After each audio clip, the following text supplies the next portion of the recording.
हम लोग पहुंचे थे कैपिटल बजटिंग चैप्टर पे। क्वेश्चन 3 चल रहा था हमारा, धरती कंपनी। इसमें क्वेश्चन सारा रीड कर लिया था हमने। ये 5 जो मेथड्स हैं 1 2 3 4 5, ये पांचों मैंने सॉल्व करके रखे हैं। ये 6th वाला प्रॉफिटेबिलिटी इंडेक्स, ये भी मैंने कैलकुलेट करके रखा है। अब मैंने आप लोगों को ये पूरा एक्सप्लेन कर दिया था, ये स्टेटमेंट बनाना, स्पेसिमेन ऑफ प्रॉफिट बनाना पूरा बता दिया था। अब हमारा पेबैक पीरियड, पहला method payback period method. Payback period method में हम लोग सबसे पहले लिखते हैं जो हमारी कॉस्ट ऑफ इन्वेस्टमेंट है। हमारी कॉस्ट ऑफ इन्वेस्टमेंट थी 2 लाख रुपीस। इसमें हम लोग, मैं यहाँ पे लिख देता हूँ ब्रैकेट में डी मतलब इस मेथड में डी वाला प्रॉफिट काम आता है। डी वाला प्रॉफिट मतलब ये वाला।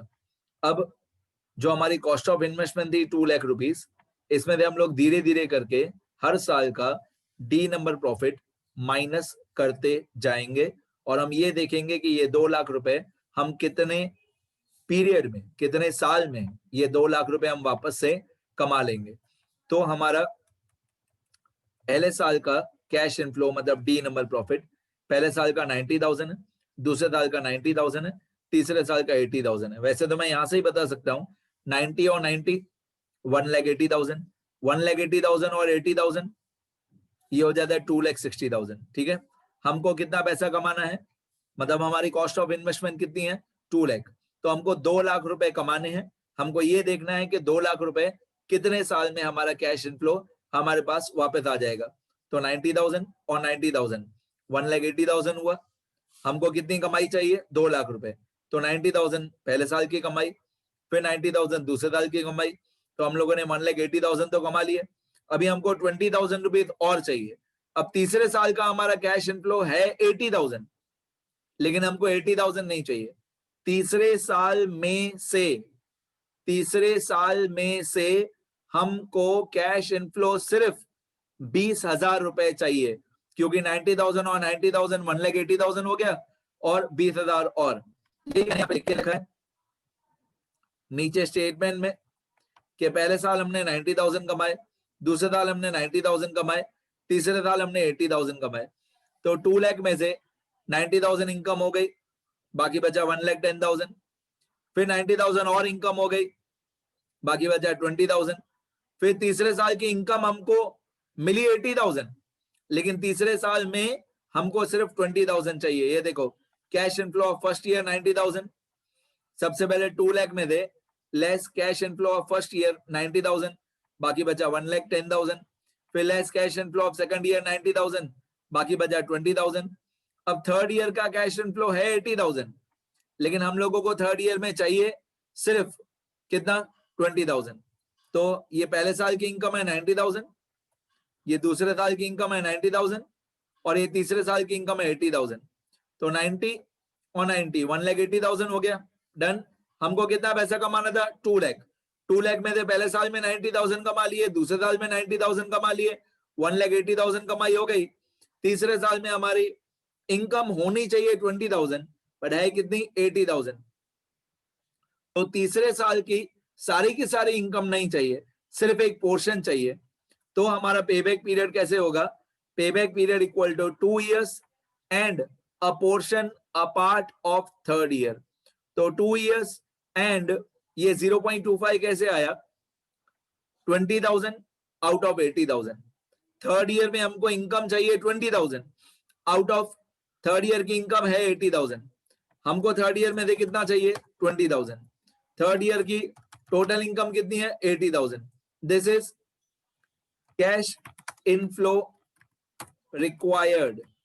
ये थर्ड ईयर में हमको इतना कैश इनफ्लो चाहिए 20,000, और ये 80,000 क्या है एक्चुअल कैश इनफ्लो या total cash inflow third year का है कितना 80,000। हमको कितना चाहिए 20,000। तो हम क्या करेंगे, सिंपल डिवाइड कर देंगे 20,000 डिवाइडेड बाय 80,000। तो अगर आप डिवाइड करोगे इक्वल टू 20,000 डिवाइडेड बाय 80,000, तो आपका आंसर आएगा 0.25।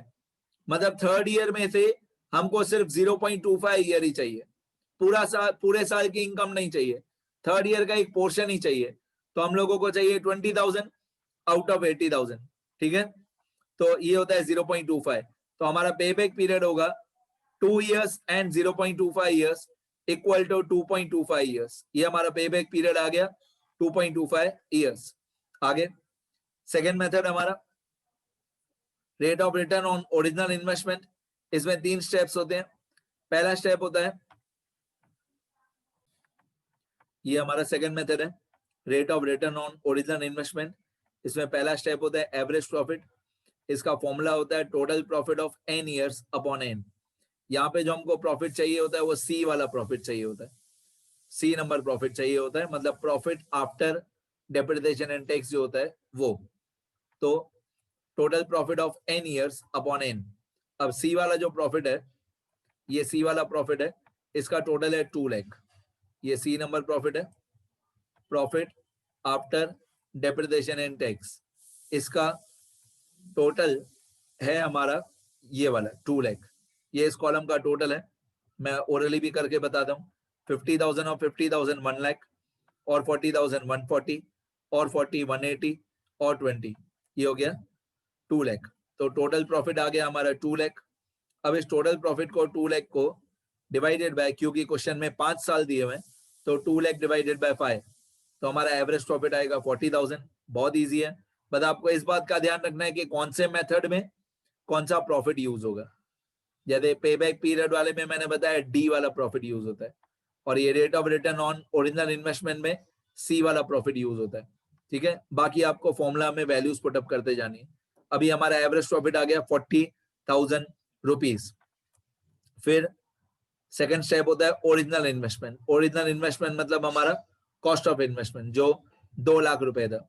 क्वेश्चन में पहली लाइन में दिया हुआ था 2 लाख रुपए कॉस्ट ऑफ इन्वेस्टमेंट. फिर rate of return on original investment. इसका फॉर्मूला होता है average profit multiply by 100 upon original investment. Simple भाषा में बोलूं तो स्टेप 1 का answer multiply by 100 upon step 2 का आंसर. तो ये वाला 40,000 मल्टीप्लाई बाय 100 अपॉन ये वाला 2 लाख. तो 40,000 मल्टीप्लाई बाय 100 अपॉन 2 लाख, तो इसका आंसर आएगा 20%. ये बहुत इजी मेथड होता है, सिर्फ फॉर्मूला में वैल्यूज डालनी होती है. ये सेकंड पॉइंट हमारी कंप्लीट हो गई. तीसरा मेथड है rate of return on average investment. ठीक है, इसको इस मेथड को बोलते हैं rate of return on average investment. इसमें पहला स्टेप सेम एवरेज प्रॉफिट जो सेकंड मेथड में था. सेकंड मेथड में यहाँ पे सिर्फ ओरिजिनल इन्वेस्टमेंट था, और थर्ड मेथड में यहाँ पे एवरेज इन्वेस्टमेंट है. तो एवरेज प्रॉफिट वाला जो स्टेप है, ये वाला स्टेप, ये पूरा सेम है. Total profit of n years upon n. इसमें C वाला प्रॉफिट लेते हैं, मतलब profit after depreciation and tax 2 lakh. 5 साल का टोटल था, डिवाइडेड बाय 5, तो एवरेज प्रॉफिट आएगा 40,000. ये पूरा सेम है. इसके बाद ये वाला स्टेप थोड़ा अलग है. ये वाला स्टेप थोड़ा अलग है. इसको बोलते हैं एवरेज इन्वेस्टमेंट. एवरेज इन्वेस्टमेंट का फॉर्मूला होता है, एवरेज इन्वेस्टमेंट का फॉर्मूला होता है cost of investment plus scrap value upon 2. Cost of investment plus scrap value upon 2. अब कॉस्ट ऑफ इन्वेस्टमेंट था हमारा 2 लाख, मैंने बहुत बार बताया, plus scrap value. Scrap value question में नहीं दिया हुआ है, तो हम इसको अज्यूम करेंगे 0. मैं यहाँ पे लिख देता हूं नोट करके, as scrap value is not given, so we should assume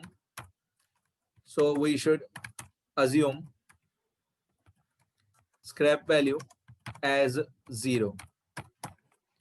ठीक है, ये थियरी वाले पेजेस में भी नोट कर लेना कि जब भी स्क्रैप वैल्यू नहीं दिया हो तो हम उसको 0 अज्यूम करते हैं. ठीक है, तो यहाँ पे मैंने लिखा है 0. अब कॉस्ट ऑफ इन्वेस्टमेंट था 2 lakh plus scrap value 0 upon 2. ये एवरेज इन्वेस्टमेंट का फॉर्मूला होता है, C प्लस S अपॉन 2. तो ये आएगा 2 lakh plus 0, 2 lakh divided by 2, तो हमारा आंसर आएगा 1 लाख रुपीस. इसके बाद rate of return on average investment, तो average profit multiply by 100 upon average investment.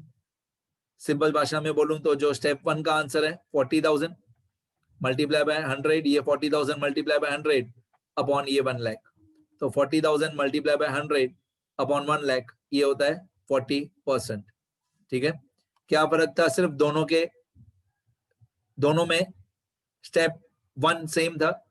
एक था rate of return on original investment, ये वाला मेथड, ये वाला मेथड था rate of return on original investment. ठीक है, दोनों में स्टेप 1 सेम है, स्टेप 2 और 3 में थोड़ा थोड़ा चेंज है। Rate of return on original investment, ये वाला मेथड, और इसके बाद वाला जो मेथड है वो है rate of return on average investment. ठीक है, एक बार लिखोगे नोटबुक में, सामने सामने पेजेस पे लिखा हुआ होगा, तो इजीली कंपेयर कर पाओगे। आगे इसके बाद वाला जो मेथड है उसको बोलते हैं टोटल, ये मेथड नहीं है, ये 4th पॉइंट में क्वेश्चन में पूछा हुआ है, find out total discounted cash flow या टोटल प्रेजेंट वैल्यू। ऐसा 4th पॉइंट में क्वेश्चन में बोला हुआ है कि ये फाइंड आउट करो, टोटल डिस्काउंटेड कैश फ्लो या टोटल प्रेजेंट वैल्यू।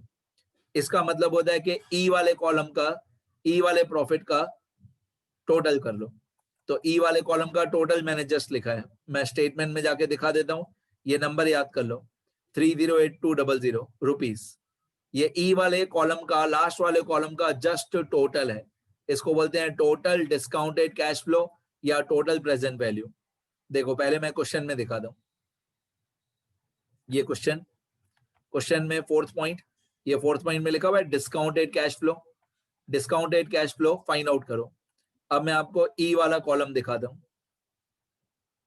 ये ई वाला कॉलम, ये रहा ई लिखा हुआ है प्रेजेंट वैल्यू, इसका टोटल चाहिए, इसका टोटल है ये रहा, लास्ट में कॉर्नर में लिखा हुआ है 308200, ये पूछा हुआ है 4th पॉइंट में, ये वाला टोटल प्रेजेंट वैल्यू या टोटल डिस्काउंटेड कैश फ्लो, ये ई वाले कॉलम का टोटल 308200।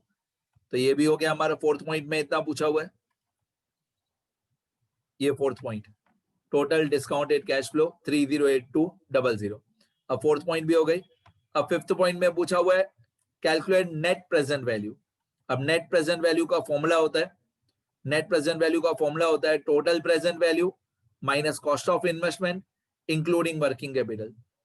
अब टोटल प्रेजेंट वैल्यू मतलब यही है जो ई वाले कॉलम है उसका टोटल 308200, तो इसको बोलते हैं NPV, NPV equal to TPV minus C, लिख के दूंगा यहाँ पे, इसको हम लोग ऐसे बोलते हैं NPV equal to TPV minus C. तो net present value equal to total present value minus cost of investment, cost of investment में इंक्लूडिंग वर्किंग कैपिटल होता है। तो टोटल प्रेजेंट वैल्यू था हमारा 308200 माइनस कॉस्ट ऑफ इन्वेस्टमेंट था 2 lakh, working capital नहीं दिया हुआ था, जिस क्वेश्चन में आएगा उस क्वेश्चन में मैं और डिटेल में बताऊंगा। इस क्वेश्चन में वर्किंग कैपिटल नहीं था तो वर्किंग कैपिटल 0 हो जाएगा, तो 308200 माइनस 2 लाख, तो यहाँ पे हमारा एनपीवी आ जाएगा 108200। ये 308200 जो है ये टीपीवी है और 108200 जो है ये एनपीवी है, ये टीपीवी ये एनपीवी।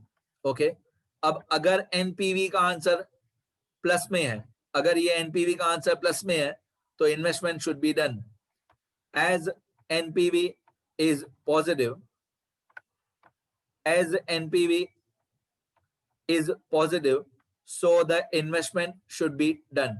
मतलब हम लोगों को ये वाली इन्वेस्टमेंट खरीदनी चाहिए या मशीन खरीदनी चाहिए या इन्वेस्टमेंट में पैसे इन्वेस्ट करने चाहिए, क्योंकि ये एनपीवी का आंसर प्लस में है। As NPV is positive so investment should be done. आगे 6th पॉइंट प्रॉफिटेबिलिटी इंडेक्स, ये क्वेश्चन में पूछा नहीं था पर ये मैंने मेरी तरफ से सॉल्व कर दिया है क्योंकि बाकी सारे क्वेश्चंस में आएगा। और सेम जो एनपीवी का फॉर्मूला होता है वही प्रॉफिटेबिलिटी इंडेक्स का भी सेम फॉर्मूला होता है, सिर्फ यहाँ पे माइनस की जगह पे, ये वाले माइनस साइन की जगह पे डिवाइड की साइन हो जाती है, बाकी तब सेम। देखो ऊपर था टीपीवी माइनस सी, तो यहाँ पे क्या हो जाएगा, यहाँ पे हो जाएगा टीपीवी डिवाइडेड बाय सी, मतलब total present value divided by cost of investment including working capital. Total present value divided by cost of investment including working capital. मैंने बोला ना सिर्फ यहाँ पे माइनस की जगह पे डिवाइड हो जाएगा, तो 308200 डिवाइडेड बाय 2 लाख। ये जो 308200 है ये हमारे ई वाले प्रॉफिट का कॉलम का टोटल है 308200 divided by cost of investment 2 lakh, वो क्वेश्चन में पहली लाइन में दिया हुआ था। अगर वर्किंग कैपिटल दिया हो तो इस 2 लाख में ऐड करेंगे, इस 2 लाख के अंदर इंक्लूड करेंगे वर्किंग कैपिटल, अगर दिया हो तो। जब आएगा तब बताऊंगा वर्किंग कैपिटल। फिलहाल ई वाले प्रॉफिट का टोटल है 308200 divided by cost of investment 2 lakh, अभी आया 1.54। इसमें भी ऐसा ही होता है, अगर ये आंसर 1 से बड़ा है, अगर ये आंसर 1 से बड़ा है तो इन्वेस्टमेंट हमको करनी चाहिए। As profitability index is more than 1, as profitability index is more than 1, so the investment should be done। अगर ये 1 से बड़ा आ रहा है तो इन्वेस्टमेंट हमको करनी चाहिए। ठीक है, अब थोड़ा सा डिटेल में जाता हूं मैं, बहुत डिटेल में नहीं। ये टोटल प्रेजेंट वैल्यू मतलब हमारी इनकम्स की प्रेजेंट वैल्यू, शुद्ध हिंदी भाषा में बोले तो हमारी इनकम्स में से ब्याज का पैसा काट के बाकी आज की प्रेजेंट वैल्यू 308200, ये हमारी टोटल प्रेजेंट वैल्यू, मतलब जितना भी हमने पैसा कमाया वो बिना ब्याज के उसकी आज की प्रेजेंट वैल्यू कितनी है 308200, माइनस हमने इन्वेस्टमेंट कितनी की 2 लाख रुपए। तो अल्टीमेटली हमारा प्रॉफिट ही है ना, इनकम हमारी ज्यादा है और कॉस्ट हमारी कम है, तो ये 108200 हमारा प्रॉफिट ही है। अब ये अगर प्लस में आए प्रॉफिट तो इन्वेस्टमेंट शुड बी डन।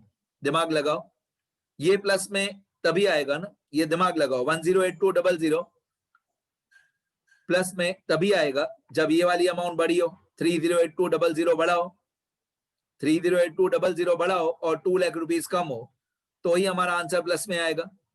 ठीक है, वही चीज यहाँ पे लिखी हुई है, यहाँ पे लिखा हुआ है मोर देन 1। दिमाग लगाओ, मोर देन 1 कब आएगा? जब न्यूमरेटर बड़ा हो, मतलब 308200 बड़ा हो और 2 लाख छोटा हो। तो इसमें वही बात है जो ऊपर लिखी हुई है, वही बात नीचे लिखी हुई है। यहाँ पे ऊपर क्या लिखा हुआ है कि आंसर प्लस में होना चाहिए। आंसर प्लस में तभी होगा जब टीपीवी बड़ा होगा और सी छोटा होगा। अब नीचे क्या लिखा हुआ है?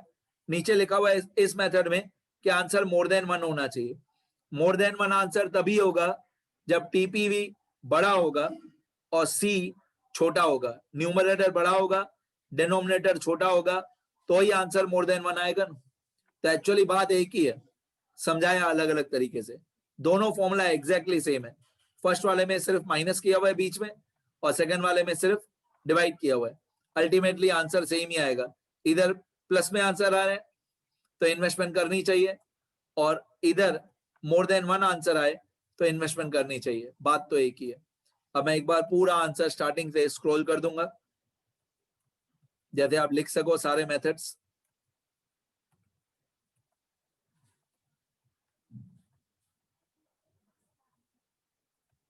ये क्वेश्चन है जिनके पास क्वेश्चन नहीं हो। क्वेश्चन नंबर सिर्फ हर साल हर बुक में चेंज होते रहता है, बाकी अमाउंट्स वगैरह सब सेम ही रहती है।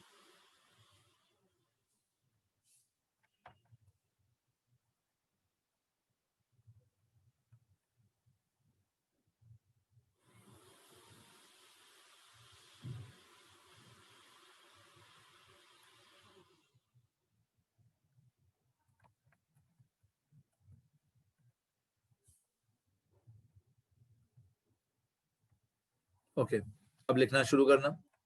पहले ये वाली कैलकुलेशन लिखो, ये थियरी पेजेस में लिखना हो तो लिख देना।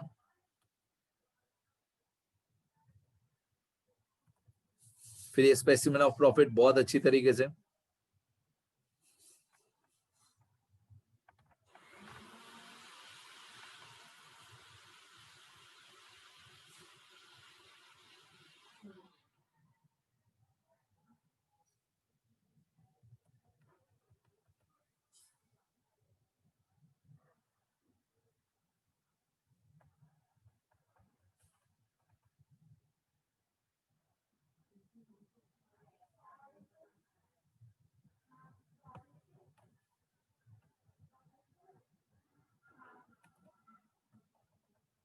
ये पेबैक पीरियड पहला मेथड, ये दूसरा method rate of return on original investment,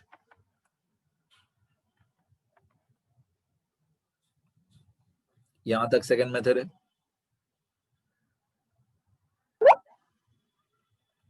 ये तीसरा मेथड,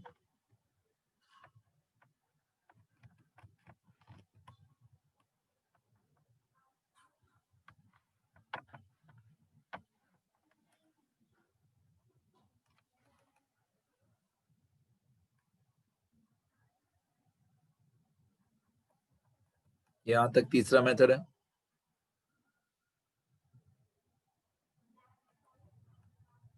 ये फोर्थ पॉइंट में कोई मेथड नहीं है, सिर्फ टोटल डिस्काउंटेड कैश फ्लो पूछा था।